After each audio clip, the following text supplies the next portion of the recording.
de progreso,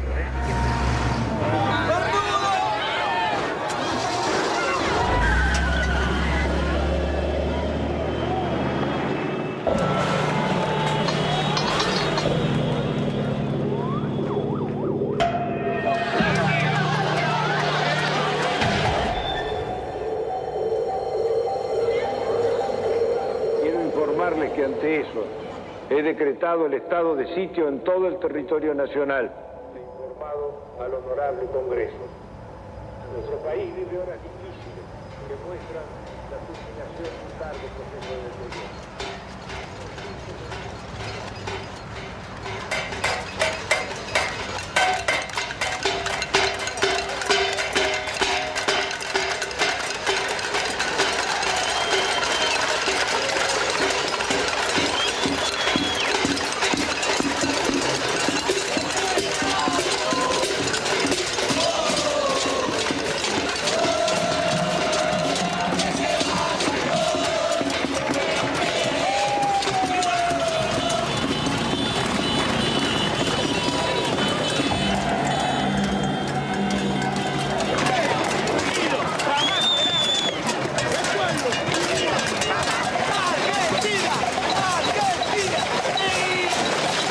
Después de muchos años, cuando el país parecía sumido en la apatía, estalló la insurrección.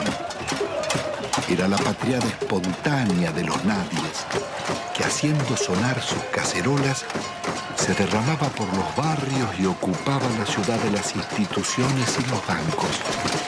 Terminó de hablar y la gente se volcó espontáneamente.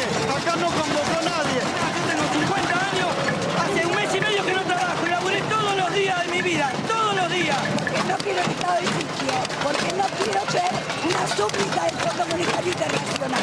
Es un modelo que no va más. Se tiene que ir de la Rúa y con él todos los delincuentes que lo cobran.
El pueblo no se va. Son trabajadores, amas de casa, empleados, jubilados y estudiantes, herederos de aquellos que por décadas habían desafiado dictaduras y persecuciones, soportado ajustes y en democracia traicionados.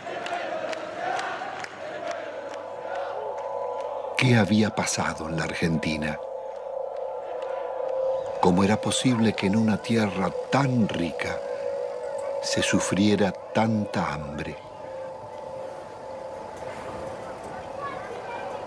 El país había sido devastado por un nuevo tipo de agresión, ejecutada en paz y democracia.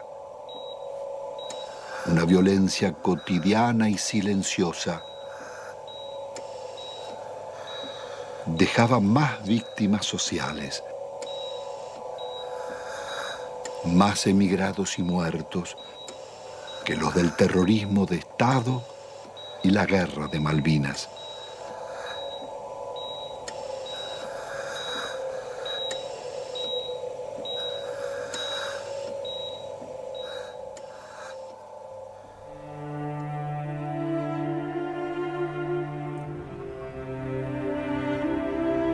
En casi 2 siglos de vida independiente, la deuda externa argentina ha sido una de las causas del empobrecimiento y la corrupción y uno de sus escandalosos conflictos. Desde el primer empréstito firmado por Rivadavia en 1824 con la banca inglesa Baring Brothers, la deuda serviría para fortalecer a sus socios argentinos, controlar finanzas y transferir recursos a las metrópolis. Desde entonces, la deuda externa estuvo ligada a los negocios y complicidades de casi todos los gobiernos, desde Mitre y Quintana a Menem y de la Rúa.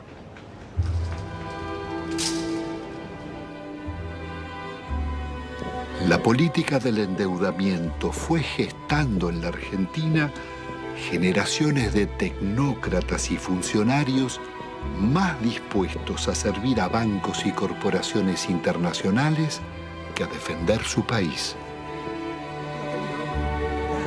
Moldeados en Harvard o Chicago, Oxford o Buenos Aires, sus retratos decoran las galerías oficiales. Allí están colgados desde lobistas del siglo XIX, como Manuel García y Belaustegui, hasta los últimos directores de la banca pública, Pedro Pou, Macarrone y Colombo. Administradores de una deuda que había nacido en los años 70 con la dictadura militar. Hemos dado vuelta una hoja del intervencionismo estatizante y agobiante de la actividad. La deuda contemporánea se inicia en forma ilegítima con la dictadura militar. A pesar de que la justicia demostrara su origen fraudulento, la presión del establishment pudo más. Desde entonces, serviría para condicionar gobiernos y enajenar el patrimonio público. Es todo un símbolo que en el Salón de los Acuerdos luzca una estatuilla de Canning, regalada por el gobierno de Su Majestad en 1857 por el honorable reconocimiento de la deuda.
La alianza entre los bancos extranjeros y las corporaciones será el nuevo poder en la Argentina.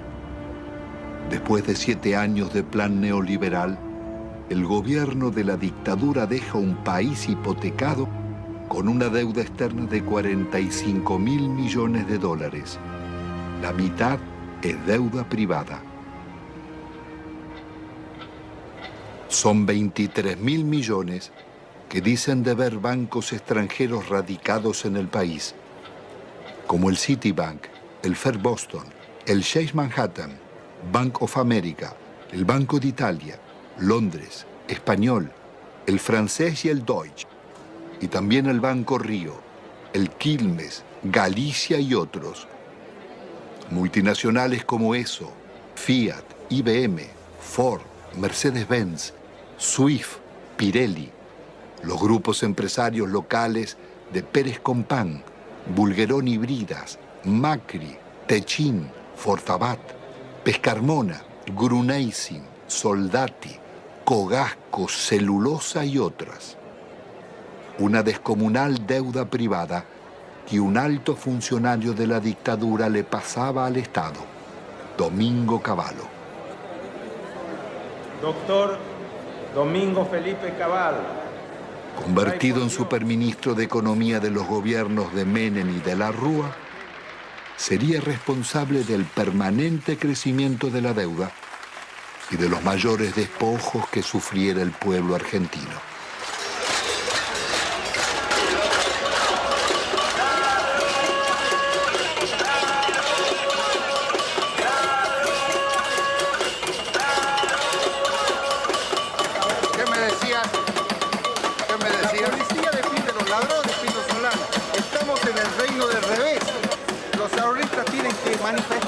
Pacíficamente en defensa de sus ahorros que han sido confiscados por el banco en complicidad con el gobierno nacional. El Estado debe salvaguardar los derechos de los ciudadanos, no debe robarlos.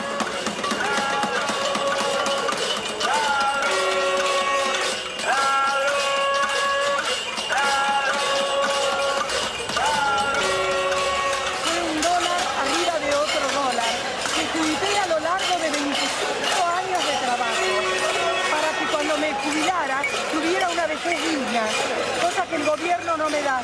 ¿Por qué no nos tratan los bancos como tratan a sus ahorristas en el exterior? Y yo los puse en bancos privados porque desconfiaba de los bancos nuestros, porque ya me agarraron en el 89, pero evidentemente soy una estúpida. Entonces, ¿qué necesitan? ¿Una bomba? Yo no soy de poner bombas, pero al menos me desahogo con la cacerola. Esta cacerola le hizo puré a mis hijos para que cada vez que la vea sepa que si me roban porque ellos son unos sinvergüenzas, pero yo luché por mis derechos. Yo soy el decano de los canutistas de Avellaneda. 65 años vendiendo diario y todos mis ahorros están en el Citibank. ¿Por qué no me lo devuelven? El gerente me dijo que me lo iban a devolver. Mentira, mentira y mentira. Y todos mis ahorros del sacrificio de mi vida los tengo ahí. Hay una deuda externa en la que los bancos le deben a la Argentina. Es una deuda inversa, en cierto modo, porque las casas matrices tienen que hacerse cargo de los depósitos bancarios. Eso está en la jurisprudencia argentina desde 1971, en el famoso caso Swift-Deltec, en donde se resolvió que la casa matriz era responsable por las deudas de sus filiales. Y es una estafa que el Estado tenga que hacerse cargo de las deudas del sector privado. ¿Y el caso de nuestra deuda externa? La deuda está plagada de ilegitimidades. Primeramente hay una ilegitimidad de fondo. Es ilegítimo pagarle a los bancos cuando hay 18 millones de pobres y 9 millones de indigentes. Hay una prioridad humana en esto. Segundo, hay usura. La usura está aprobada tanto que si se hubiera aplicado una tasa de interés normal, la deuda externa se hubiera terminado de pagar en 1988. ¿Pero cómo fue la estafa? Hubo préstamos de las casas matrices a las filiales que eran movimientos intracompañía, que esos préstamos eran considerados deuda externa, cuando en realidad eran movimientos dentro de la misma empresa. se compraban dólares. Esos dólares se los depositaba en una cuenta en Estados Unidos. Con la garantía de esa cuenta daban otro préstamo que entraba al país. Se compraban dólares y así se lucraba indefinidamente con la tasa de interés. Es lo que se llamó en aquella época la bicicleta financiera, con la que se hicieron fortunas. Y precisamente los grandes beneficiarios fueron los grupos económicos que son los mismos de siempre. Al finalizar el gobierno de Alfonsín, la deuda externa se aproxima a 54.000 millones de dólares. Menem dejará en manos de la banca acreedora determinar cuánto se les debe. El Congreso jamás trataría la deuda, ignorando la Constitución y la denuncia de Alejandro Olmos. 10 años después, llegará a 130.000 millones. No confundamos a la gente con un mal concepto de la palabra deuda, porque todos queremos endeudarnos, pero después decimos que está mal que el país endeude. Cuando crece el crédito porque hay alguna endeuda, es bueno, la deuda es buena.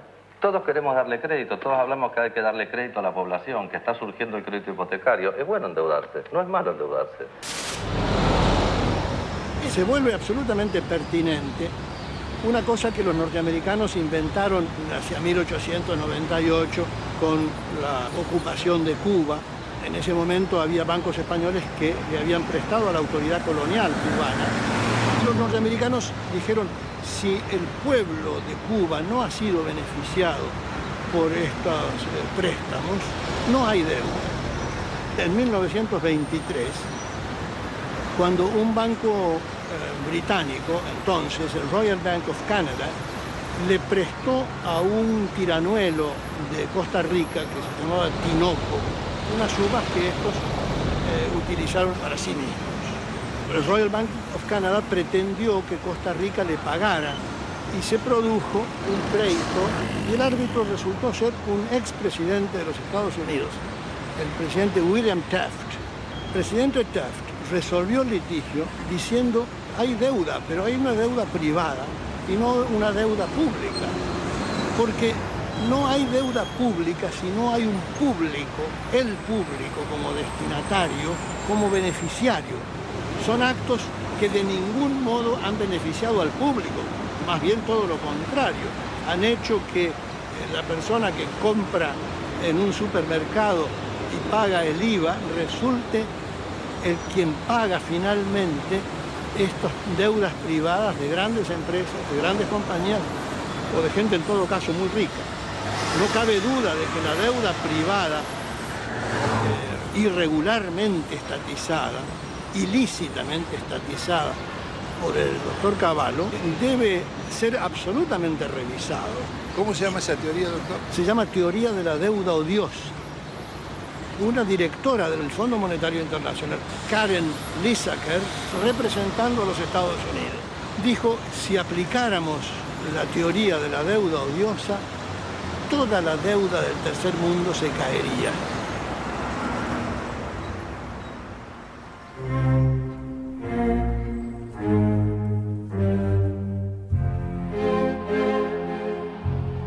La democracia retorna de la mano del radical Raúl Alfonsín con un discurso socialdemócrata. Promete defender los derechos humanos, dar batalla contra la pobreza y demostrar que con la democracia se estudia, se cura y se come. Al balcón del histórico Cabildo de la ciudad de Buenos Aires, el presidente de la República, la enorme responsabilidad de asegurar la democracia y el respeto por la dignidad del hombre en la tierra argentina. Hemos dicho que esto significa que el Estado no puede subordinarse a los grupos financieros internacionales, pero que tampoco puede subordinarse a los privilegiados locales. Pero el Estado está en quiebra y es preciso optar. El ministro Grinspoon propone denunciar la deuda externa y privilegiar el crecimiento.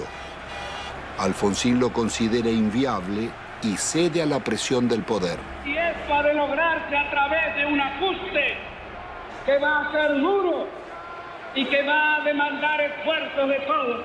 Esto se llama, compatriotas, economía de guerra. y es bueno que todos vayamos sacando las conclusiones. El drástico ajuste se llama Plan Austral. Una vez más, millonarios recursos públicos pasarán a los bancos y corporaciones. Alfonsín actúa con un doble discurso. Promete investigar la deuda, pero ordena al presidente del Banco Central legitimarla. Promueve el juicio a las juntas militares por los crímenes de la dictadura y 2 años después, las leyes de obediencia debida perdonarán los delitos cometidos bajo órdenes superiores. Es el logro de la insurrección de los oficiales carapintadas. La población sale de sus casas y desafía los tanques.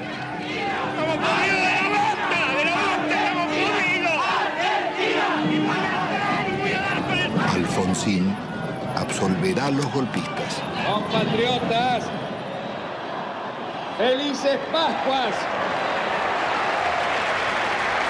Los hombres amotinados han depuesto su actitud.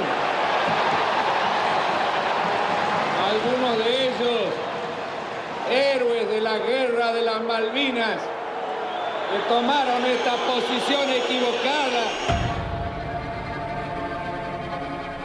La derrota electoral del radicalismo acelera la crisis. Un golpe del mercado desata la hiperinflación y se producen saqueos en los supermercados. He resuelto resignar el cargo de presidente de la nación argentina con el que el pueblo me honrara desde el 10 de Alfonsín debe renunciar 6 meses antes de finalizar su mandato.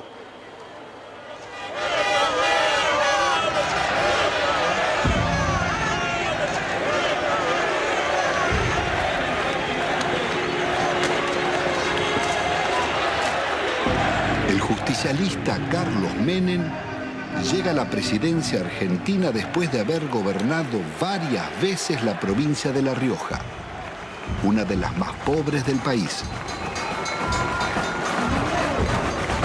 Su meteórico ascenso coincide con la caída del muro de Berlín y las ideas del consenso de Washington. De lenguaje franco y gesto de predicador, Menem promete revolución productiva y salariazo. Luce las patillas del viejo caudillo Facundo Quiroga, el tigre de los llanos.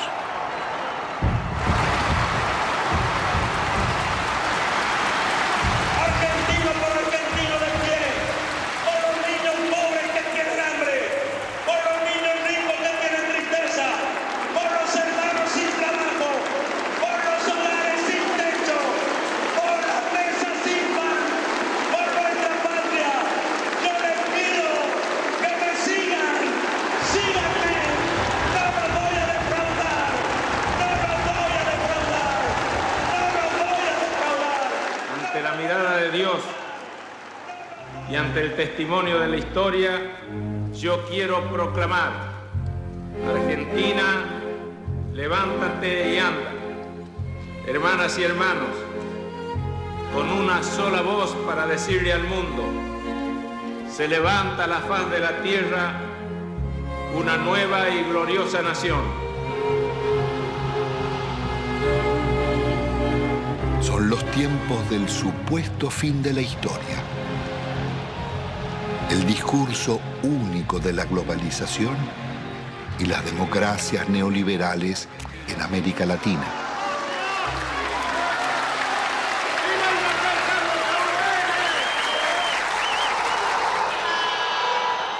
Días después, abandona las patillas y promesas reformistas y traiciona a sus votantes. El programa de gobierno será el de la minoría liberal conservadora que lidera el ex golpista Álvaro Alzogaray. Hoy todo cambió y una nueva relación ha comenzado. También una nueva forma de vivir y de pensar. Aunque todos parezcamos los mismos, un cambio decisivo y fundamental se ha instalado entre nosotros. Y es un hecho de justicia histórica que este cambio lo realice un presidente justicialista, cerrando así el ciclo que comenzó hace 40 años. Jamás nadie como Menem había osado llevar la traición como bandera, ni ejecutar con tanto cinismo acciones contra la nación. El travestismo del nuevo jefe va a pulverizar medio siglo de resistencias populares. Impone la ideología de la derrota frente al modelo global. Indulta a los jefes de la dictadura y traiciona a millones de trabajadores que soportaron la represión. Abandona el antiimperialismo popular y la política de no alineamiento de Perón y Evita para establecer relaciones carnales con Estados Unidos. Su programa será el del Banco Mundial y el Fondo Monetario.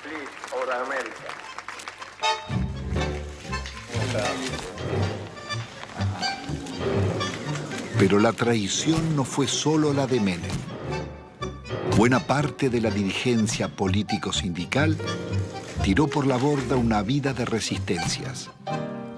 Muchos se sentaron en la mesa del arreglo y optaron por indemnizaciones. Otros se convirtieron en socios del millonario festín de las privatizaciones.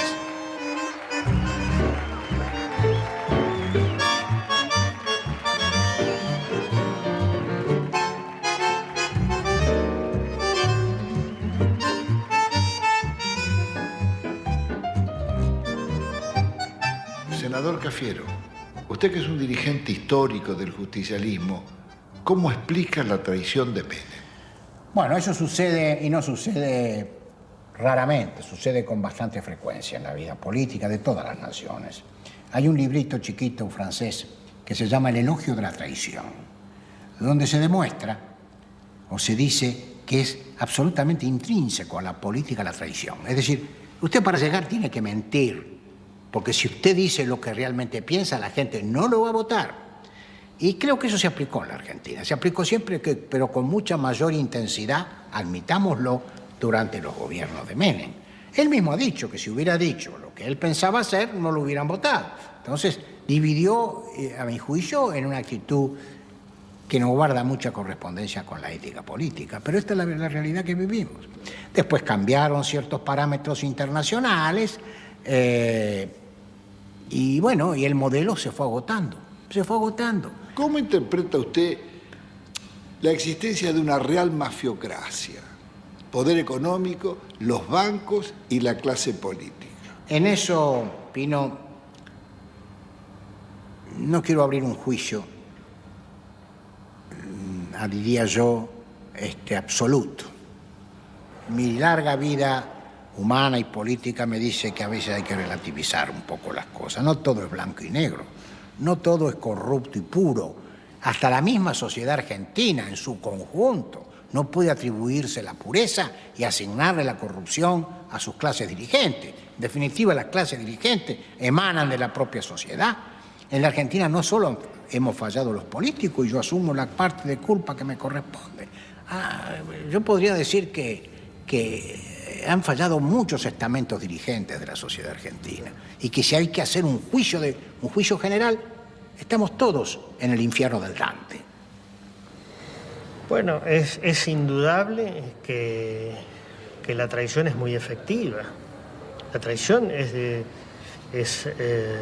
una potencia política fenomenal, justamente porque es traición, porque te cala en lo más hondo, porque viene por la espalda, porque no estás preparado, porque se da de quien menos la esperás, si no, no sería traición. En ese sentido, el PJ es el alumno más desarrollado, más excelso de esa visión que expone Cafiero. Yo no tengo duda que si a esta sociedad le ofreces a votar San Martín o el Hombre Araña, elige a San Martín. Ahora, si le das a elegir entre el Hombre Araña y el Caballero Rojo, después la solución no se la podemos adjudicar a la sociedad. Entonces, Sociedad con escaso protagonismo. Partido que defeccione de sus ideas históricas y se pone al servicio del enemigo. Movimiento obrero reducido, achicado por la desindustrialización y copado por los traidores. La justicia disciplinada a esas transformaciones que se iban a realizar.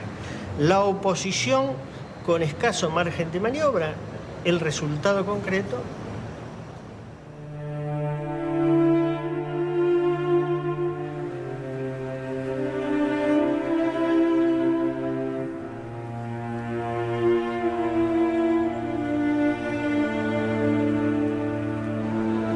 El modelo neoliberal de Menem sería inseparable de la degradación republicana y la corrupción. Su plan político requiere una Corte Suprema de Justicia y tribunales federales adictos, más la delegación de poderes especiales por parte del Parlamento. Al mes de haber asumido, consigue su ley de leyes, la reforma del Estado, que le abre las puertas a las privatizaciones. El Senado de la Nación trata hoy una ley trascendente para el país, que por primera vez va a atacar en forma frontal las deficiencias estructurales que tiene el Estado Nacional en su conjunto y a través también de sus empresas públicas. Nuestro reconocimiento en nombre del presidente de la República Argentina, porque con este proyecto en su ejecución iniciamos la revolución productiva.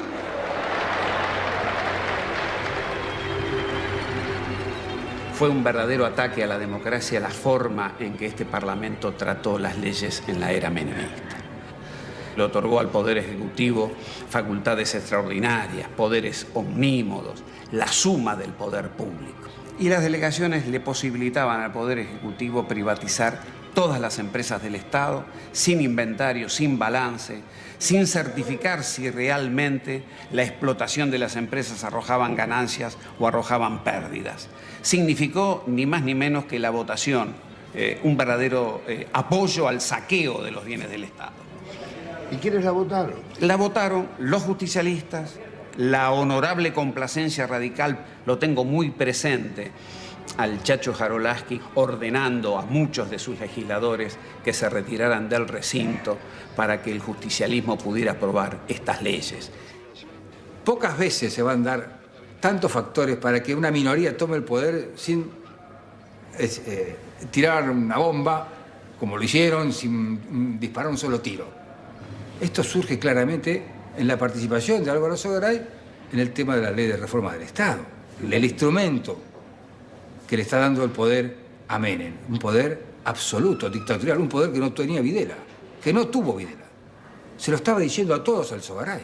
Le decía a los propios justicialistas que estaban participando de un capítulo extraordinario.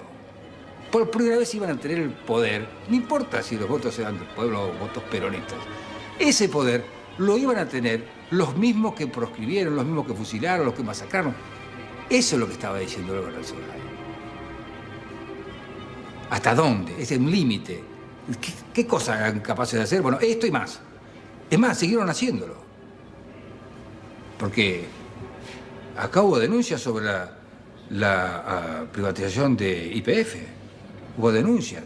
El diputado Luis Ade dijo que en el Senado habían pagado una coima de $8 millones. Después se corrigió en la misma sesión.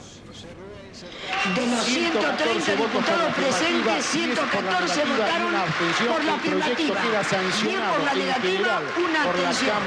No podemos más que felicitarnos de estos diputados que han dado el quórum, que han hecho funcionar la Cámara, pero creo que hoy es un día de júbilo, hoy es un día de festejo para la Argentina, que desde hoy el petróleo pasa a ser de las provincias, YPF pasa a ser una empresa que cotiza en bolsa, que va a tener inversión privada, y el dinero que de esto surja es de los jubilados. Miles de millones de dólares pasan del patrimonio del Estado a los jubilados. Las bellas palabras escondían algunos de los actos más infames que el Parlamento haya cometido. Con sobornos y falsos diputados fueron votadas las privatizaciones de YPF y Gas del Estado, las dos mayores compañías argentinas. no solo el país perdía las empresas que más habían invertido en su industria, sino que los jubilados y trabajadores serían estafados. La oposición no bastó para impedirla. Diputados disidentes del justicialismo formarían el Grupo de los Ocho. Reformar el Estado no es privatizar. En un país en emergencia no se puede empezar despidiendo trabajadores. Otras voces opositoras al despojo de la petrolera fueron amenazadas o agredidas. En mayo del 91, por ratificar ante la justicia las denuncias contra Menem y el remate de YPF, fui víctima de un atentado con 6 tiros en las piernas. La corrupción de Menem es una locura, la privatización de YPF. Es un robo fenomenal lo que está. ¿Cómo no va a haber corrupción si surge de los hechos? Surge de las privatizaciones. ¿Cuáles son los estados patrimoniales de los hombres que votaron esto? Me refiero a los que conducían. Hay que verlos. Uno no ha visto acá pagar, abrir portafolios y pagar dólares. Uno no lo ha visto. Sin embargo, no está desmentido. De modo que cuando existen consultoras, cuando hay tanto dinero para ganar más dinero, cuando hay negocios mientras la sociedad está distraída, mientras existían los hombres que pregonaban las conveniencias de que las empresas del Estado pasaran, o nos olvidamos de Neusta. Y tenían alto rating, no solamente los políticos, En este cambio tenemos que incluirnos también los periodistas, los medios de comunicación. ¿Hasta cuándo vamos a aguantar tantas estupideces? Instrumentos extraordinarios como la televisión y la radio en manos de idiotas para generar pueblos idiotas. ¿Hasta cuándo? El Congreso de la década mafiosa, el que votó las leyes más vergonzosas y antinacionales, tuvo que sesionar rodeado de cordones policiales. Fueron tantos los atropellos contra el pueblo que todas las semanas se oyeron sus reclamos. Llegaban jubilados, maestros, empleados estatales, estudiantes, obreros y desocupados de todos los gremios.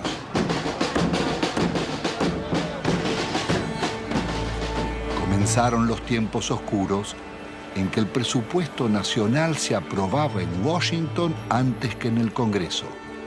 Y el ministro Dromi llamaba a la resignación porque el país estaba de rodillas.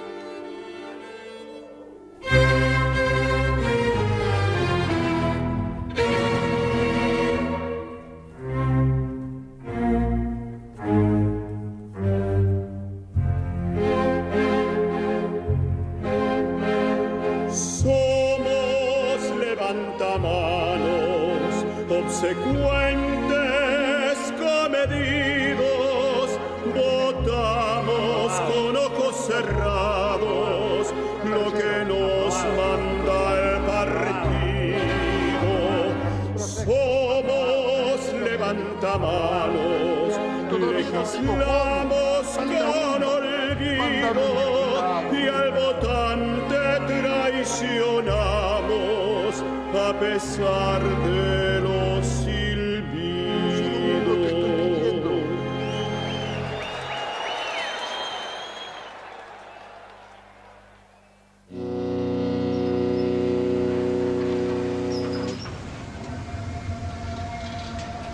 El instrumento concebido para consolidar el modelo es el plan de convertibilidad.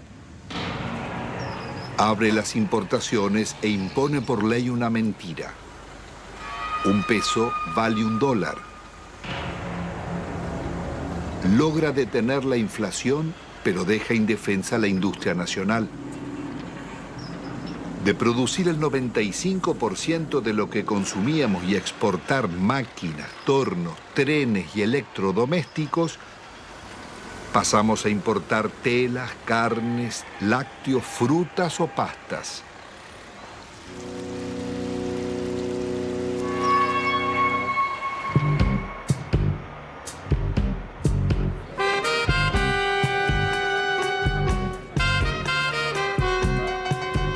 país se dolariza.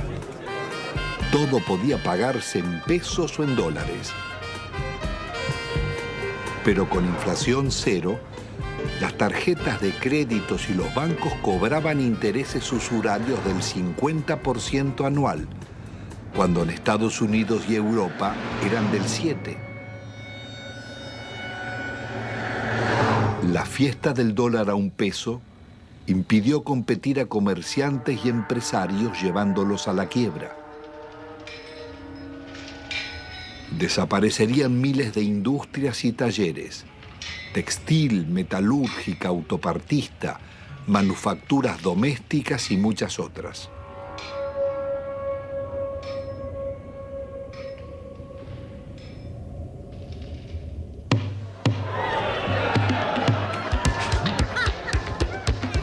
Fueron los años farandulescos de la exhibición de fortunas mal habidas. Tenemos que tratar de no robar por lo menos 2 años. Es lícito la coima, es lícito apropiarse de lo ajeno. Si alguien tiene que meter la mano en la lata, la ponga despacito y chiquitito, que no se vea. La vida se privatiza y se amuralla. Nace el país de los custodios y los countries, el de los ricos y famosos. ¿Usted es peronista? Siempre fui, siempre fui. El pizza con champán.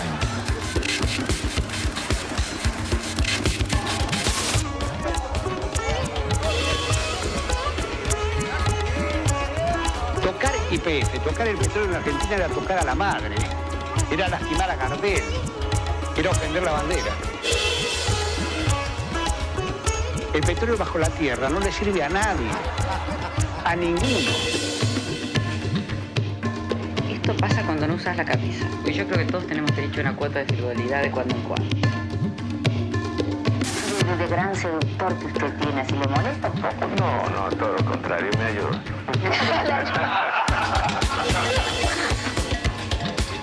Perdón, mi amor, porque realmente hace calor acá, ¿eh? Qué guapo que es. Cómo mejoran la estética los políticos, ¿eh?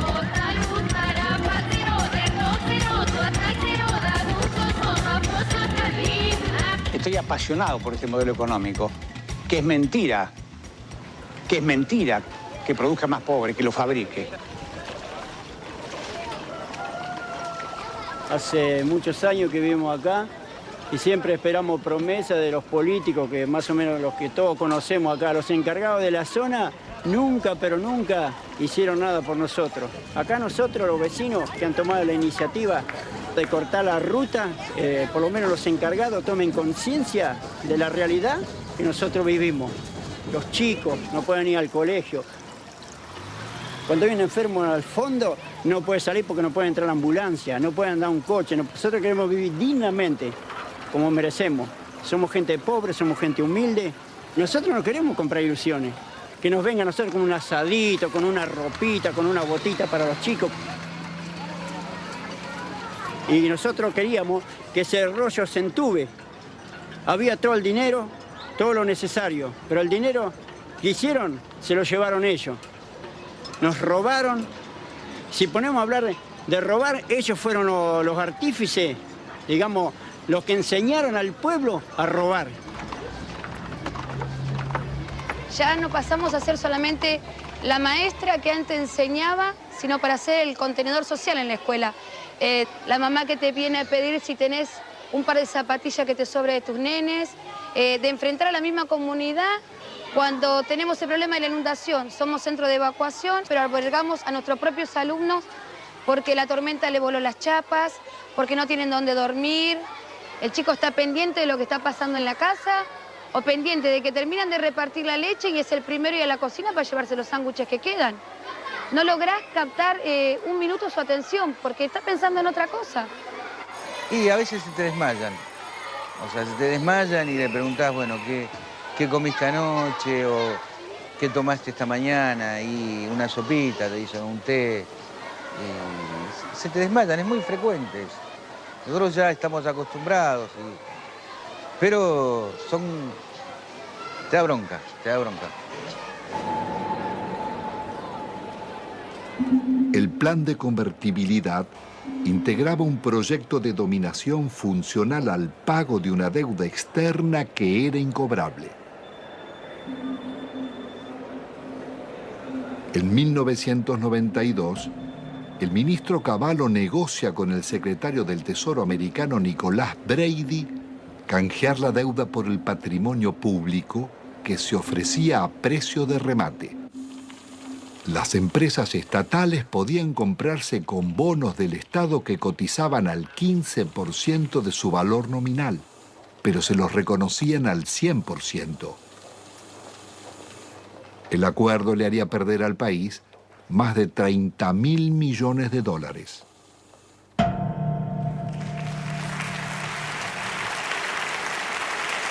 El gobierno de la Nación Argentina cumplimenta esta noche 7 cabalísticas privatizaciones, 7 sectores estratégicos del quehacer nacional. Encaramos las privatizaciones de la televisión, de los teléfonos, de instalar el sistema del peaje, de instalar la concesión vial o la concesión ferroviaria, también de privatizar las radios y de incorporar, por supuesto, la privatización de la empresa estatal de la aeronavegación. Nosotros hemos ideado un decálogo que dentro de unos días se conocerá, que es el decálogo menemista de la reforma del Estado.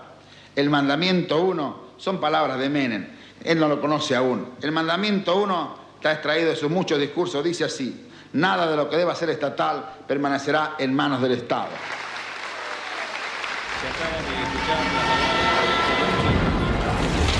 Nada quedó en pie. No importaba qué eran ni cuánto valían, ni cómo o por qué debían venderse.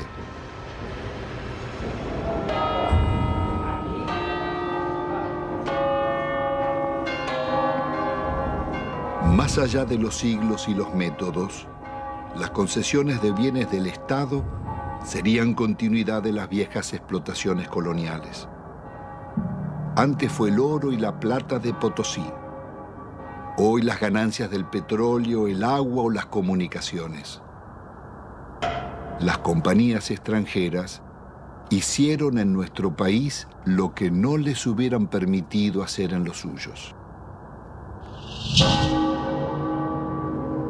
En términos de incumplimiento de las obras de inversión, se les perdonaba. Si no lo hacían o si no se aumentaban las tarifas, como se hizo en la Panamericana, para que el usuario le financie la inversión. No se les exigió capital propio. A mayor riesgo, mayor ganancia. En la Argentina, a nulo riesgo empresario, ganancias descomunales. Duplicó o triplicó en dólares la tarifa. Apenas 26, o sea, el 13% de ese total, se llevaron casi el 60% de estas utilidades. Telecom en la Argentina, una utilidad media en todo el periodo del 15%, Telefónica del 16%.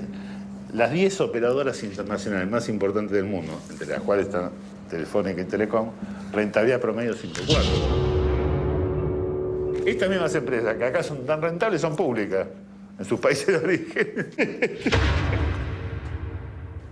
Las empresas argentinas se vendieron sin deudas. El Estado se hizo cargo de 150.000 despidos exigidos por los concesionarios. Las principales inversiones vinieron de España y Francia. Entel se vendió por la quinta parte de su valor a Telefónica y Telecom. La endeudaron por 6.000 millones de dólares. Aerolíneas Argentinas daba beneficios y tenía 37 aviones. Fueron hipotecados por Iberia para comprarla. Aerolíneas terminó vaciada. La empresa de agua fue tomada por un consorcio europeo liderado por las compañías Suez y Vivendi.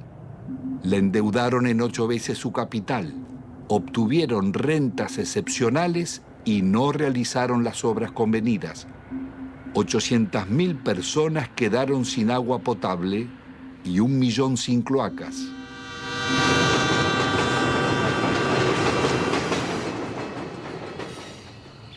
Quizás no exista en la historia nacional un vaciamiento igual al de los ferrocarriles.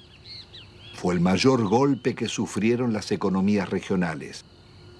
Miles de familias tuvieron que emigrar.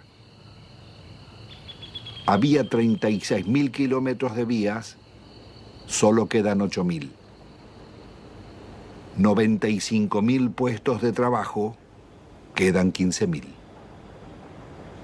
Después de una década, el Estado paga más subsidios que antes y debe al Banco Mundial $700 millones prestados para pagar despidos, más otros 700 millones de intereses por haber suprimido 80.000 puestos de trabajo.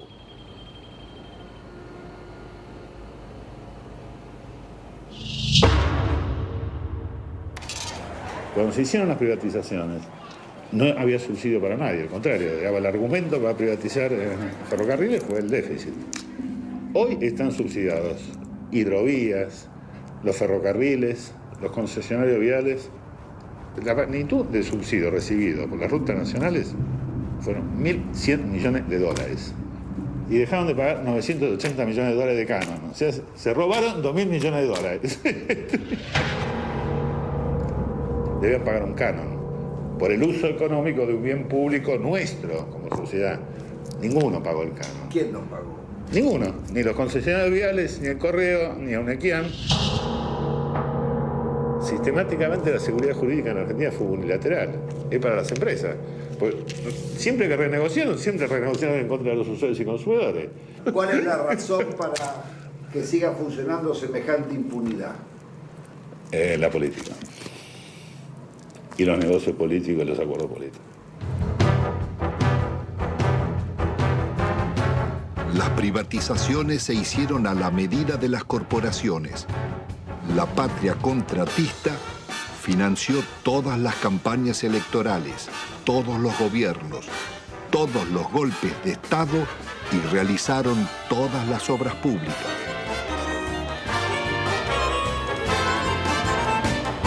Ningún otro sector gozó de tantos privilegios, mercados cautivos, subsidios millonarios, ventajas impositivas, sobreprecios, condonación de multas e incumplimientos, prórroga de concesiones y especificación de deudas en dólares. Fueron expertos para no cumplir los contratos con el Estado, defraudarlo, litigar contra él. Estos son Sogma y Sideco de Macri, Bridas de Bulgeroni, Loma Negra de Fortabat, Pecom de Pérez Compán, Techín de Roca, Benito Rollo, Pescarmona y otras.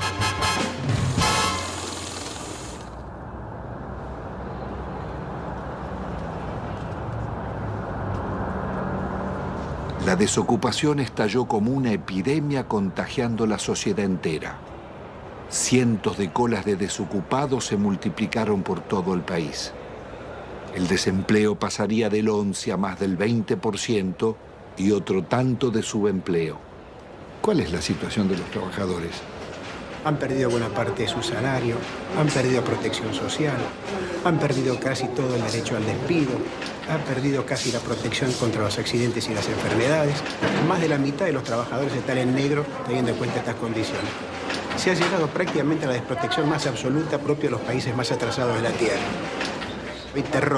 Hay terror a resistir, hay terror al despido, hay terror a que mañana no tenga ninguna posibilidad de tener algo. Por eso se admite la rebaja salarial, por eso se admite el empeoramiento de las condiciones de trabajo, por eso se admite trabajar en condiciones de insalubridad. Se admite todo porque hoy perder el trabajo significa la nada, significa engrosar el ejército de mendigos, el ejército de aquellos que están fuera del sistema. Es terrible porque la situación lleva a depresiones. En el país latinoamericano que tuvo los más avanzados derechos sociales, decenas de miles de necesitados acuden a la iglesia de San Cayetano, patrono del trabajo, pidiendo ayuda. Gracias al Señor nuestro Dios. Es justo y...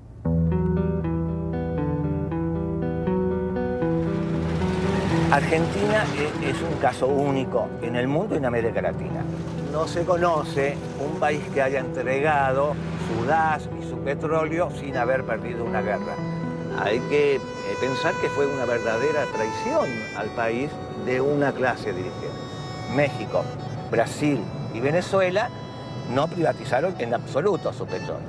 Félix, ¿por qué fue una salvajada la venta de YPF? Fue una salvajada por el papel que tenía YPF dentro del país y en el concierto de las petroleras del mundo. Uno tiene que recordar que cuando Mosconi constituyó la primera empresa estatal del mundo, YPF, se tomó el concepto de que el petróleo es un bien estratégico y la venta de los combustibles un servicio público de interés nacional.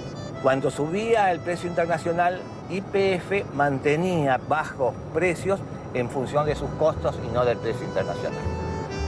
Yacimientos Petrolíferos Fiscales fue creada en 1923 bajo la dirección del general Mosconi. En 1907 se había descubierto crudo en la Patagonia. A pesar de sus detractores, la industria petrolera pudo desarrollarse sin depender del capital externo, siendo un modelo para América Latina. Fue tan exitosa su expansión que recaudaba tanto como la provincia de Buenos Aires y detectó reservas por $200.000 millones.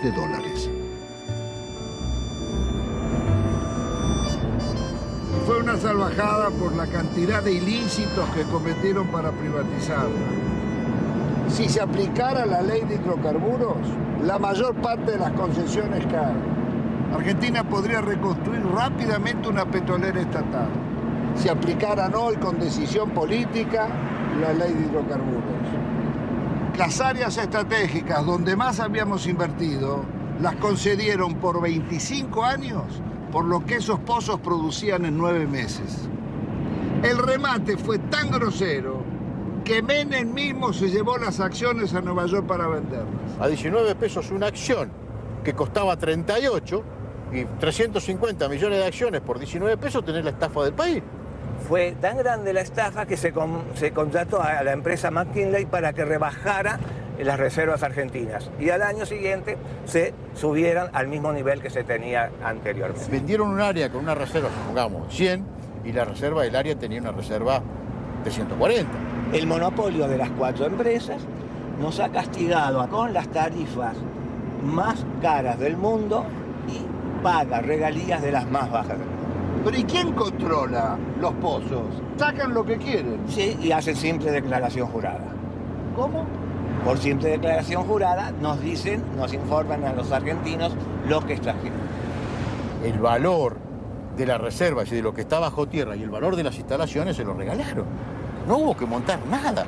Estaba el área con los muchachos adentro, con los equipos adentro y estaban los caminos donde se colocaba el petróleo. El petróleo iba a tal caño, iba a tal otro caño. Toda la que está era la excelente infraestructura que habían tenido las empresas del Estado, especialmente YPF. Si acá no se construyó nada porque las empresas del Estado, tan castigadas, trabajaban con un horizonte de planeamiento para los próximos 20 años, cosa que se olvidó. Están disfrutando de eso. Si están viviendo del crédito que le dejaron las empresas del Estado en cuanto significa bienes de infraestructura, petroleros y gasíferos. Esta es la realidad de la Argentina. Tampoco se comprendería el desarrollo industrial argentino ni la Patagonia sin la acción de YPF. Había desarrollado gasoductos, acerías, caminos y usinas e hizo nacer decenas de ciudades promoviendo el progreso social de sus poblaciones. Ahí estaban, entre otras, Comodoro Rivadavia, Caleta Olivia, Cutralcó y Plaza Huíncul, que fuera el primer campamento petrolero de la provincia de Neuquén. Bueno, todo esto que está desolado, que está tapiado, que está abandonado prácticamente, era lo que era Campamento 1 y este sector era la administración, el corazón de YPF. Y esto a partir de la privatización, la gente se comienza a ir porque tiene que buscar otros medios de vida, por eso se producen los abandonos de los hogares, digamos, se buscan otros horizontes. ¿Se ganaba bien? No, si los sueldos eran, no teníamos ningún problema. No había problema de salario acá, de necesidades. Nunca nos faltaba un peso a nosotros. Lo que pasó fue un crimen, un asesinato. Esto es impensable. Nadie podía imaginarse que podría suceder una cosa Las privatizaciones, acá por lo menos en la zona, se hicieron prácticamente sin inventario. Acá había un montón de elementos que había dejado YPF que desaparecieron. Grandes motores, por ejemplo, vehículos de rezago, material nuevo, trépanos, herramientas, ropa. Había muchísimas cosas que no estaban inventariadas y nadie sabe dónde fueron a parar. Acá se puede desarmar un galpón que nadie sabe dónde está, ni cómo está, ni por qué está. Bueno, esto es lo que queda de la empresa PEXE, que fue formada por el sindicato petrolero SUPE, para que los trabajadores de alguna forma hacerle creer de que iban a ser empresarios. La empresa presenta quiebra, hay sueldo, plata que nos deben. Eso contaba con la complicidad de la gente del SUPE que sabía de todo esto. Ellos conocían muy bien el desmantelamiento que se estaba haciendo de YPF.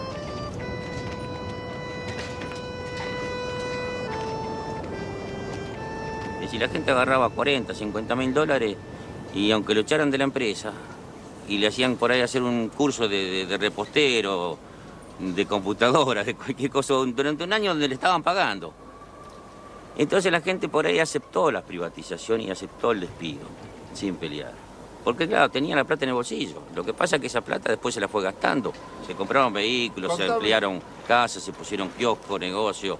Mucho desocupado. Muchísimo desocupado. Nosotros podemos hablar de 5.000, 7.000 desocupados o más. No hay censo. No hay censo serio que nos diga hay tantos desocupados. Pero sabemos que son miles los desocupados. Sabemos que somos miles los que estamos subocupados y que vivimos a medias. Pero los desocupados no solo fueron los de YPF. A ellos se sumaron otros miles de las industrias y comercios que cerraban. Años después, en el invierno del 96, Utralcó protagonizaría una pueblada. Nos estamos cagando de hambre nosotros. Le damos el gas, le damos el petróleo, le damos la electricidad y nos pagan así. Agotados sus reclamos por trabajo, miles de desocupados se instalaron en la carretera nacional durante días y noches, soportando 10 grados bajo cero y resistiendo las cargas de la gendarmería.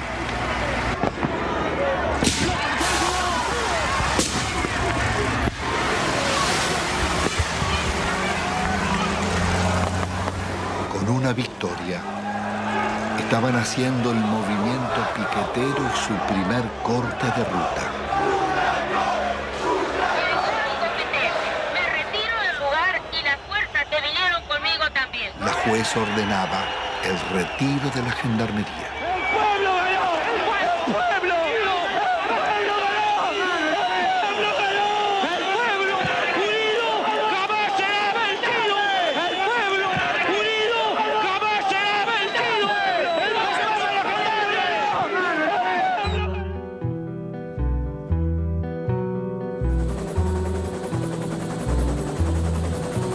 La del Estado era un orgullo de todos los argentinos y era una de las 2 o 3 empresas que en el mundo eran tomadas como modelo. ¿Por qué, Gustavo? Porque tenía un manejo de desarrollo gasífero en un país muy especial, con los yacimientos muy lejos, que era prácticamente un relojito. Entonces la copiaban los europeos y la copiaban incluso alguna empresa norteamericana. Y además porque en 50 años de trabajo había incorporado 5 millones de argentinos a disfrutar del gas natural. Y en 90 años anteriores que estaban las compañías británicas, solamente había 300.000 argentinos con un gas importado muy caro. Petrobras había tasado a gas del Estado en 25.000 millones de dólares. Nosotros, con la tasación de consultores internacionales, la vendimos en 2.500 millones de dólares. 10 veces menos. 10 veces menos. 10 veces menos. La acción depredadora de Repsol en la región fue tan grande que la comunidad mapuche llevó sus denuncias a los organismos internacionales. Bueno, acá nos encontramos en el lugar donde un integrante de la comunidad construyó su vivienda y que bueno, no la pudo habitar porque cuando hizo el pozo de agua para sacar agua se encontró que no tenía agua, no había agua pura, sino que lo que encontró fue gasolina. Este es el caño que puso mi papá en el año 95, supuestamente para sacar agua, para el consumo y para para sembrar algo. Y ahora ustedes van a ver qué fue lo que sacó. Sacó gasolina. Les voy a mostrar que es totalmente pura. Estamos a 7 años de la descontaminación que supuestamente debió hacer Repsol acá, y lo que sacamos no es agua justamente, es casi nafta azúcar.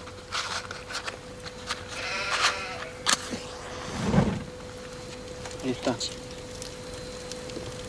Esto no solamente acaba en 55 hectáreas, sino está toda la napa contaminada del agua. De acá hacia abajo, donde da el curso de la napa, el agua se va hacia abajo.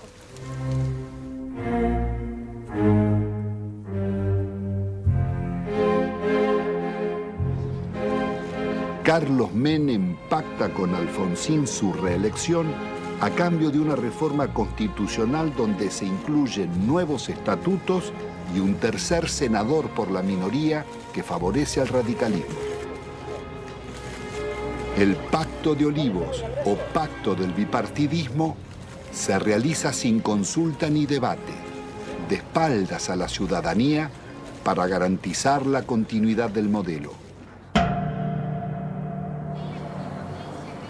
La reforma viene a legitimar a Menem, que ha promulgado más de 300 decretos leyes, 10 veces más que en toda la historia nacional. Vaciados los partidos de propuestas de cambio y participación, poco quedó en el radicalismo y el justicialismo de sus causas fundantes. Se fueron transformando en organizaciones para el reparto de cargos públicos.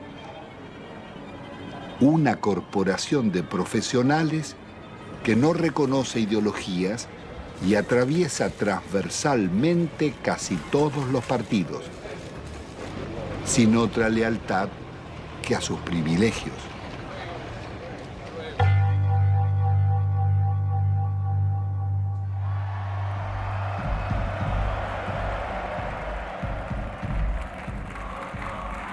De la otrora poderosa Confederación General del Trabajo, solo queda el eco de antiguas multitudes.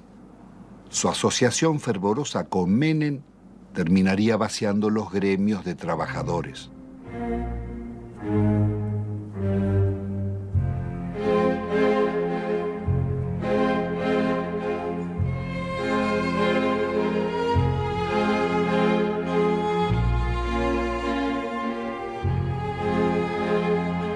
Entre besos y abrazos, los gordos de la patria sindical negociaron a los trabajadores e hicieron fortunas personales.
La sociedad argentina le reprocha haber sido parte imprescindible de un pacto mafioso de impunidad que se consolidó en nuestro país en la década del 90.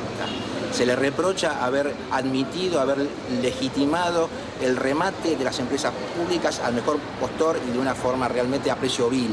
Se le reprocha el despojo de los derechos de los jubilados, el despojo de los derechos de los trabajadores, haber justamente brindado impunidad a los políticos que han delinquido en la función pública. En las últimas décadas, Ninguno de los altos funcionarios que delinquieron contra el Estado fue condenado.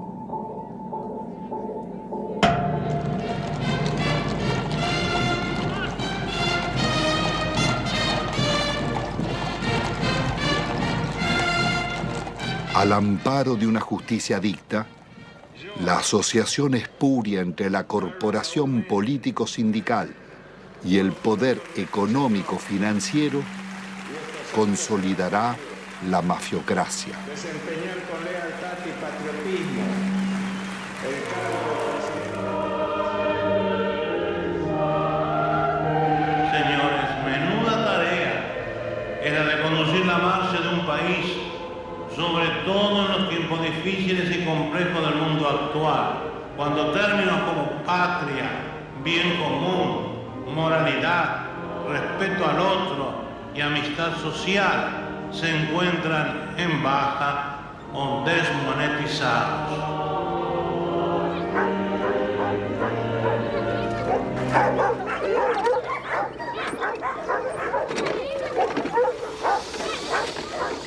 ¿Qué va a comer? Tengo 7 chicos, no tengo trabajo, no tengo no tengo ni mercadería, nada, no tengo colchón, no tengo colcha. En la indigencia total estamos aquí. No se puede estar acá.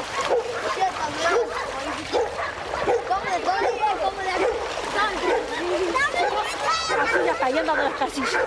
No hagan nada por aquí. No me pase y ve. ¡Chica! Mira la condición que yo estoy viendo. Mira cómo se me ha mojado todo. No tenemos ayuda de nada. No sé, se creerá que somos perros, no sé qué se creerán que son los hijos de nosotros. A mí jamás me han ayudado con nada. Yo no tengo ningún plan, a mí no me dan ningún plan. No me pagan nada, no tengo nada. A mi chiquita les doy de comer polenta, hervido, eso les doy de comer. O mate cocido, porque no tengo. Es la verdad, no tengo. Usted mismo ve, se me moja todo porque no tengo con qué me dan una casilla. Nadie me da una casilla. Siempre han prometido, sí, me han anotado todo, pero no me han dado nada. Nunca, a mucha gente, a la señora que está ahí, a toda ella. Doña Mariela, usted también venga después. Tengo una cosa, no sé, mi hermana a mí me dice, andate al médico, todo, porque está muy mal, está flaca, todo, pero sabe que yo, es una cosa que yo ya no aguanto más, porque la situación como está, que no hay trabajo, y que yo no tenga que darle de comer a mi hijo, a mí me duele un montón. Tiene que ella me pregunta, mamá, ¿qué vamos a comer? Y yo, ¿qué les voy a contestar? No hay, no tengo. Ellos no entienden, son chicos, pero uno le tiene que decir la verdad. Tiene que decir la verdad, pero bueno, a mí me duele decir que no tengo que darle de comer, pero es la verdad.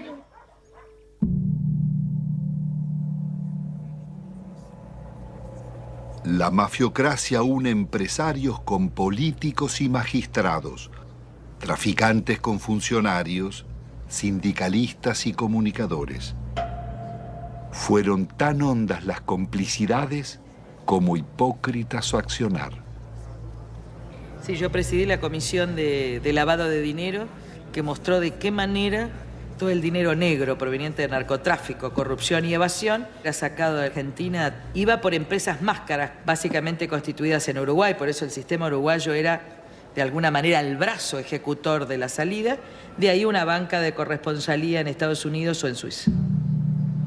Sí, nosotros investigamos al Citibank, investigamos al Credit Suisse, al Dresdner Bank, al JP Morgan. Es decir, ellos tenían en Argentina el centro de sus operaciones sucias, a través del Citibank, el Banco República y el Federal Bank de Moneta. Llegó a manejar el 60% de los medios de comunicación social de la Argentina. Además, de los medios de comunicación, por ejemplo, canales por cable, Telefe, Azul Televisión, Radio Continental, Editorial Atlántida, torneos de competencias y distintos canales por cable del interior, Cablevisión, además de ser el controlante del paquete accionario de Telefónica de Argentina. Así que no solamente eran los medios de comunicación, sino las telecomunicaciones en Argentina. Obviamente con una fuerte llegada al poder político y sobre todo a la Suprema Corte. Recordemos el famoso fallo de la Suprema Corte para habilitar el rebalanceo de tarifas telefónicas que benefició a Telecom y a Telefónica de la competencia internacional. Y que sospechosamente en esta investigación que realizamos en Estados Unidos, uno de los miembros de la Corte, el primo hermano del abogado de Moneta, terminó con un depósito de $800.000 hecho en el Citibank de Nueva York. ¿En cuánto se calcula el vaciamiento o el giro por las comisiones de las privatizaciones? Entre 5.000 y 10.000 millones de dólares. ¿Y quiénes son los responsables? Hay 3 personajes centrales, Cavallo, Menem y Cohen. Es decir, en el periodo de los últimos 10 años. Y un banco lavador, el Banco General de Negocios. Ahora, también detectamos nosotros coimas pagadas al gobierno de Alfonsín, básicamente al Banco Central de la República Argentina, por parte del BCCI, un banco lavador de narcotráfico que después financió el 80% de la campaña de Menem. Queda clara la complicidad entre la clase política, el narcotráfico y finalmente la política también de exacción. El saqueo de fondos públicos a través de retornos y sobreprecios fue norma en las contrataciones del Estado. Se calcula que más de un 20% de la inversión pública se diluyó en comisiones. El ministro Manzano, aludiendo al presidente, diría: robo para la corona.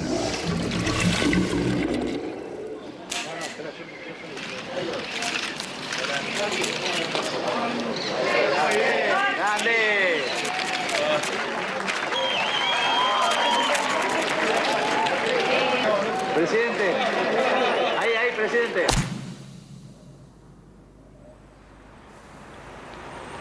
Uno de los mayores focos de corrupción fue el PAMI, Obra Social de los Jubilados. La oscura trama delictiva de contrataciones con empresas pertenecientes a funcionarios sobrevivió varios gobiernos.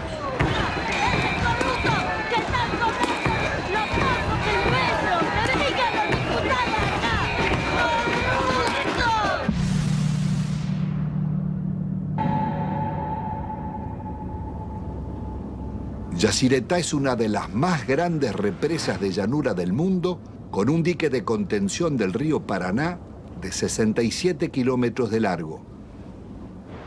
Fue la mayor obra financiada por los argentinos y la caja negra de la política nacional desde la dictadura en adelante. ¿Cuál fue el mecanismo de la corrupción en Yacyretá?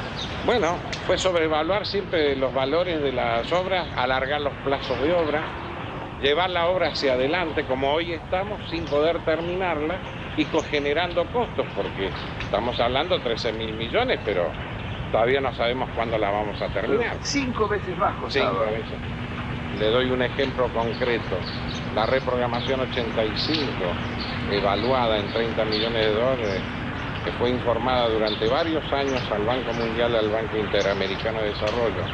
Ese valor terminó firmándose en el año 89 en 180 millones de dólares. Muchos lo firmaron, algunos no la firmamos y así quedamos fuera del trabajo de Yacyretá en la consultora. Entre esos usted. Entre ellos. ¿Y quién estaba era un frente a la señor consultora? Carretoni. Fue el que manejó toda la campaña de Alfonsín en su momento y de Angelos en el otro. Convencional constituyente también Convencional en el 94. constituyente en el 94. El señor Carretoni, que era el dueño de la consultora libre del Grupo Argentino. Suegro del director general de la constructora. ¿De quién? Repítemelo. El señor Carretoni, suegro del ingeniero Rizzo. Es decir, que el jefe de la consultora que debía controlar costos, terminación, calidad técnica de las obras era el suegro del constructor. Exactamente, eso.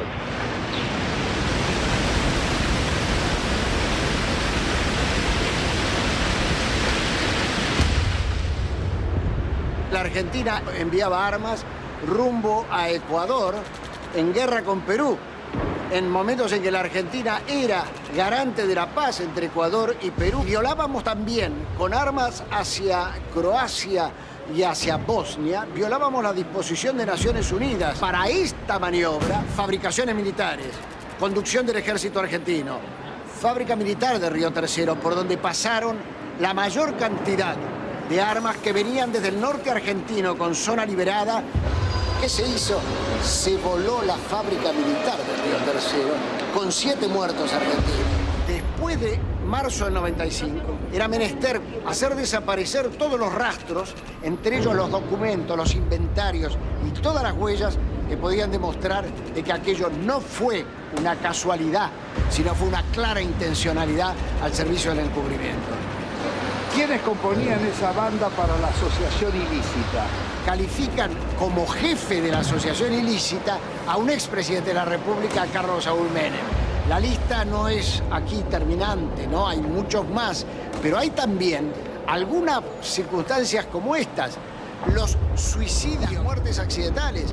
Se cae un helicóptero enfrente al hipódromo argentino en el campo de polo, donde muere uno de los hombres claves. El general Juan Carlos Andreoli. Se suicida con mano invertida el capitán Estrada, hombre que ha formado parte de las bandas del terror en los tiempos horrorosos en la República Argentina. En este cuadro, lo que hoy falta investigar es dónde está la plata que se robaron.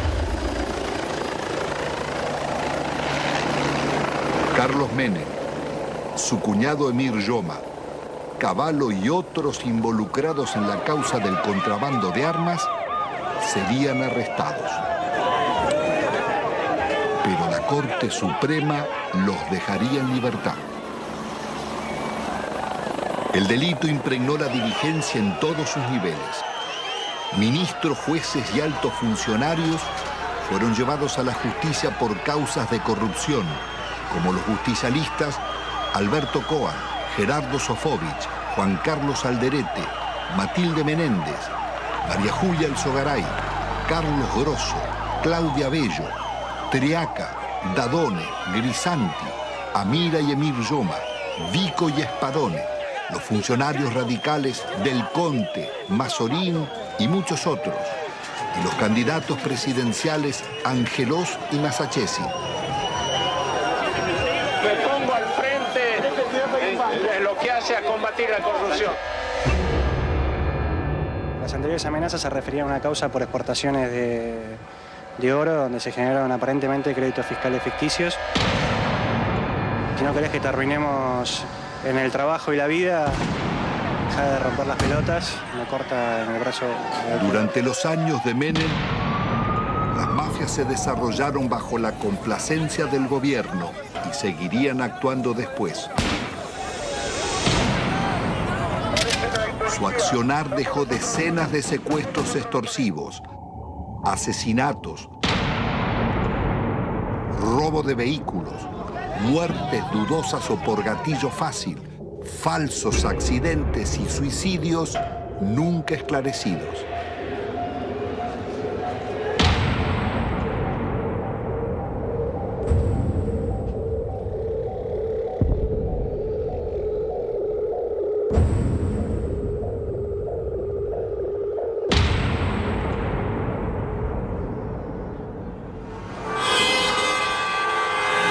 En la Argentina de los grupos mafiosos, la campaña mediática de la Alianza promete trabajo y lucha contra la corrupción, respetando el modelo económico y la deuda externa. Integrada por el Partido Radical y el Frente de Centroizquierda Frepaso, propone investigar a funcionarios, pero sin tocar la macrocorrupción de las privatizaciones ni el despojo financiero del país. Fernando de la Rúa y Carlos Álvarez derrotan al candidato justicialista Eduardo Duhalde. El nuevo gobierno continuará con las políticas recesivas del Fondo Monetario. ¡De la Rúa! ¡Arriba de la Rúa! Una vez más, el mandato de la ciudadanía será traicionado. Rebaja de salarios públicos y aumento de impuestos.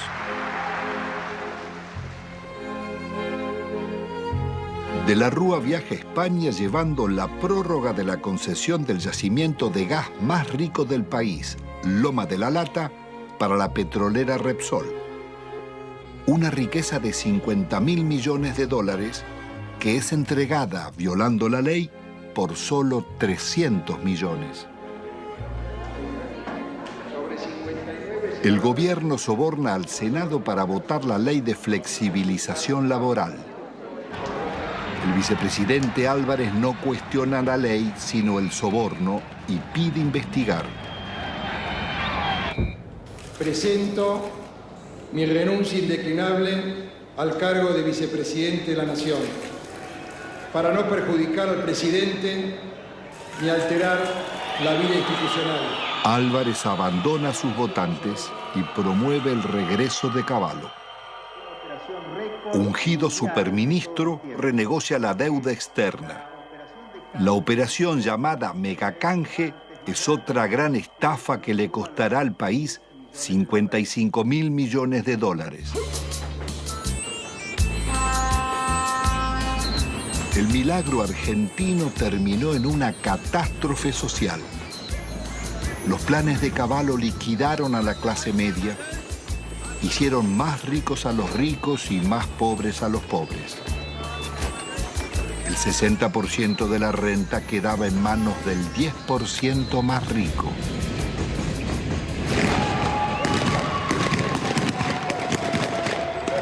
Está padeciendo la gente tiene hambre, somos guerrilleros, mira las armas que tenemos. De la Rúa opta por la represión.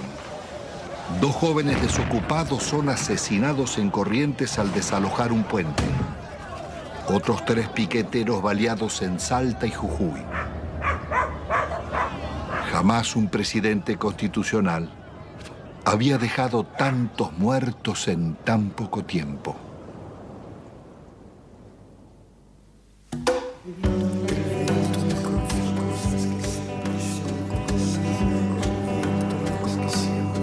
El viento me confió cosas que siempre llevo conmigo. Me dijo que recordaba un barrilete y 3 niños. Que el sauce estaba muy débil, que en realidad él no quiso. Que fue uno de esos días que todo es un estropicio.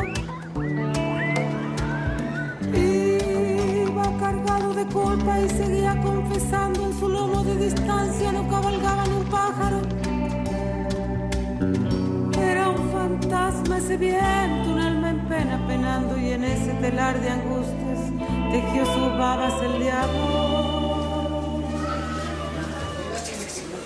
Aquí se pudo prever con exactitud qué iba a pasar luego de cada ajuste económico que existía en el país.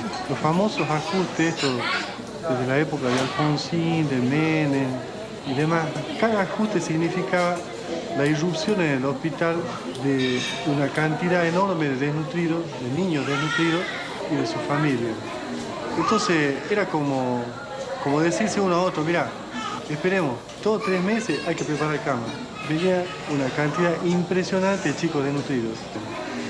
Hasta que nos hartamos y en el año 82 salimos a la calle e hicimos un gran movimiento que salió en todos los diarios y que interesó a todo el país. Pero la política siguió, la política del ajuste. Cada ajuste era una puñalada en el corazón para un médico que venía aquí porque sabía que después de ese ajuste, 3, 4, 5, 6 meses más, los chicos que nacían en ese periodo no iban a comer. Entonces íbamos a tener esta cantidad de chicos y de ahí nació este documento que nosotros hicimos hace poco que dice, otros toman las decisiones, nosotros lo vemos morir. Pero resulta que cuando nosotros empezamos a leer, traducíamos bibliografía del inglés. Entonces nosotros veíamos cómo se solucionaba, cómo le arreglábamos los líquidos, cómo le arreglábamos las sales, cómo le arreglábamos las proteínas. Y después ya, viendo que cada vez era más y que nos sobrepasaba, empezamos a leer otras cosas. Hasta llegamos a leer un libro argentino, Juan P. Garrahan, no sé si le suena. Dice, la desnutrición no es una enfermedad socioeconómica y cultural que se soluciona poniendo a trabajar a todos los factores de la nación. Nos dice que le vamos a dar alimento, que le vamos a todos los factores de la nación. Y ahí explotó todo, ahí ya nos dimos cuenta. ¿Qué hacemos nosotros con el desnutrido mandándolo a la casa? ¿Qué hace la nación? Claro, le damos un enfoque cientificista. Claro. Pero este último año fue una explosión atómica.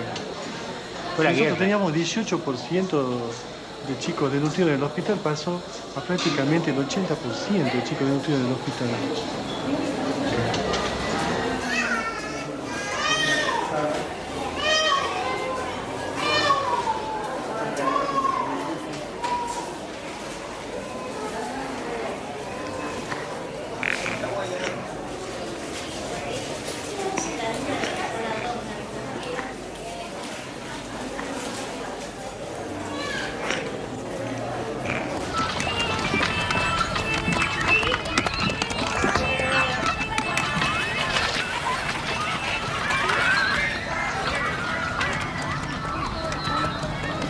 Ustedes ven un basural, los niños sin padre, una chica de 14, 15 años embarazada, ningún padre, un montón de los hijos de nadie, donde comen un día sí, un día no. Y yo le digo a esa chica que tiene 14, 15 años, mira, dale a tu nene para que la diarrea, pollito, polenta, lechecita, agua limpita.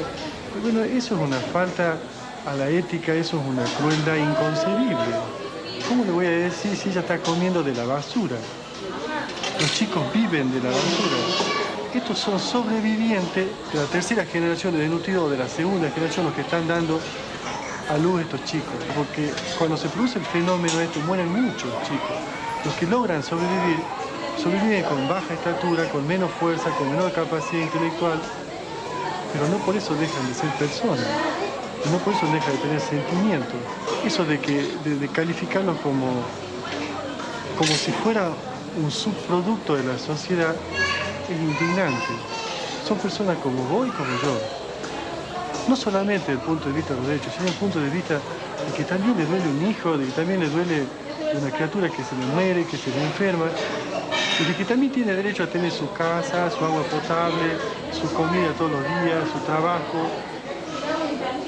Los derechos, aquí hablamos de derechos humanos. ¿Qué derecho humano tiene esta persona? Se le han pisoteado todo, absolutamente.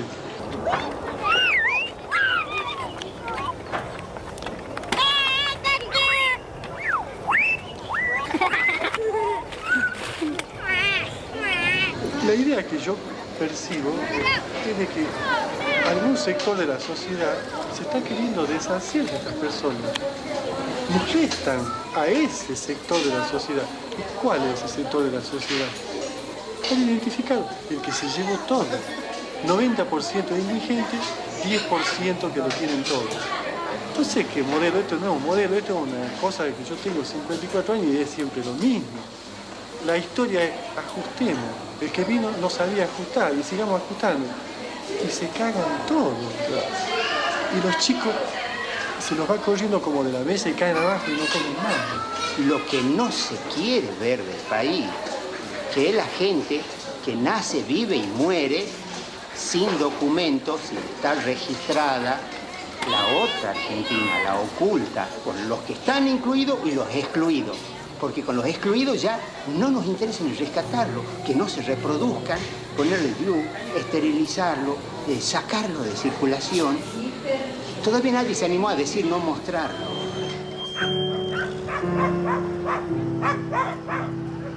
Produciendo nuestro país una riqueza alimenticia capaz de satisfacer 300 millones de personas. Los niveles de pobreza que denunciaba la película La Hora de los Hornos en los años 60 serían apenas el anuncio del genocidio neoliberal de los 90. De enfermedades curables o desnutrición, mueren cada día en Argentina 55 niños, 35 jóvenes y adultos, 10 mayores. Un promedio de 35.000 personas por año.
El país era presentado al mundo como el modelo a seguir.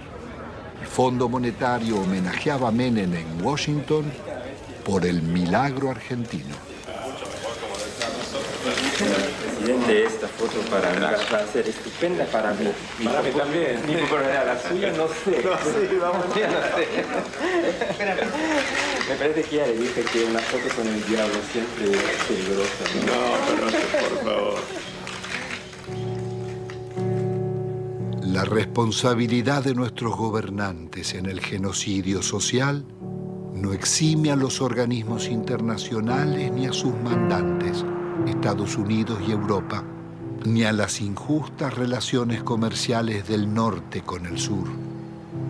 Los programas económicos neorracistas que dieron grandes beneficios a costa de segregar y producir la muerte prematura de millones de personas son crímenes de lesa humanidad en tiempos de paz. Sus autores y ejecutores no pueden gozar de impunidad.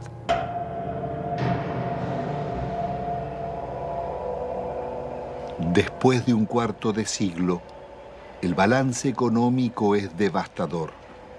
La deuda estatal y privada pasó de 7.800 a cerca de 170.000 millones de dólares, pero se ha pagado en concepto de servicios casi otro tanto y 150.000 millones se han fugado al exterior.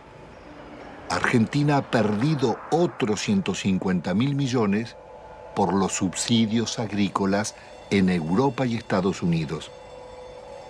Desde 1999, el crecimiento será cero y el país marcha hacia la devaluación y la cesación de pagos.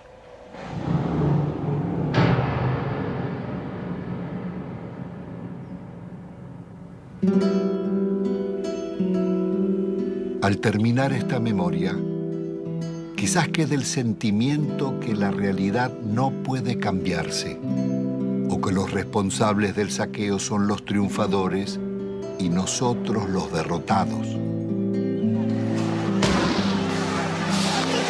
Pero la realidad fue distinta. Ni la dictadura, ni Menem, ni de la Rúa consolidaron sus proyectos, ni los bienes concesionados se perdieron para siempre porque pueden recuperarse.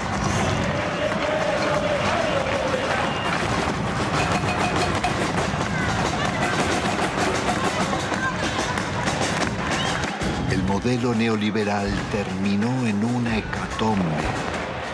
Sus responsables no pudieron vender todo lo que deseaban, ni los mayores bancos públicos, ni los grandes astilleros Río Santiago, ni las usinas termonucleares, ni Yacyretá, Salto Grande o EPEC.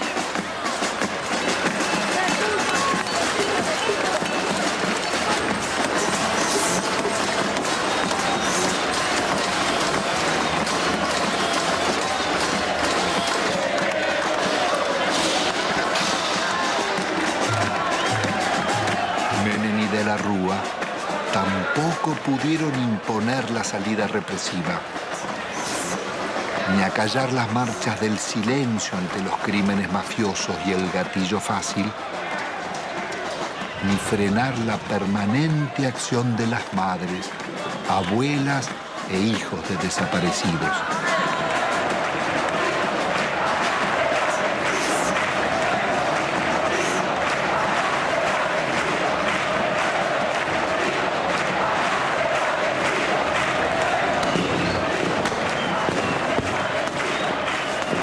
Se los impidió otra historia, la de miles de luchas y movilizaciones de resistencia del movimiento social desarrollado durante la década.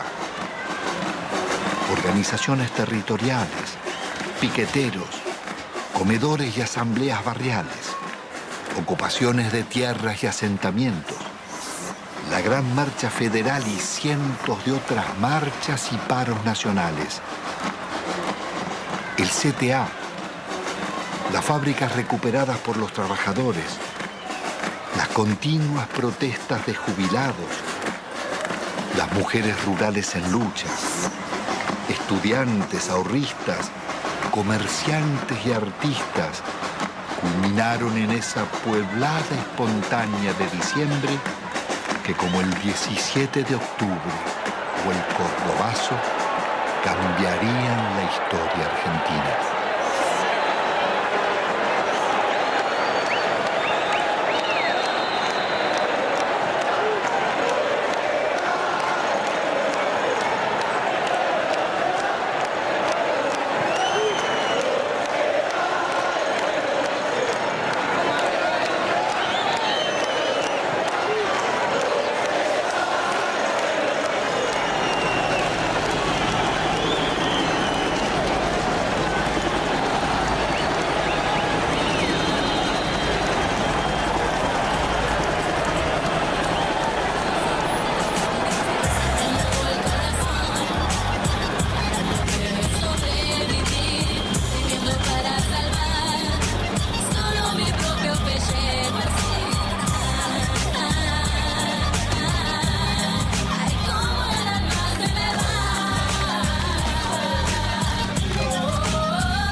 Sigo, señores, no me dedico a cerrar el hocico.